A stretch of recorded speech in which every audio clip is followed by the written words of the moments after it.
Welcome back to another technical deep dive here in the debug zone. Today we're tackling a big question and breaking it down with insights from other users. Hopefully this clears up some misconceptions and helps you get the answer you need. So buckle up, stay a little curious, and let's jump right in.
And that's a wrap.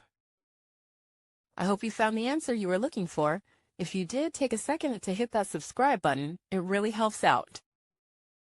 And let me know in the comments which solution worked best for you. See you next time in the debug zone.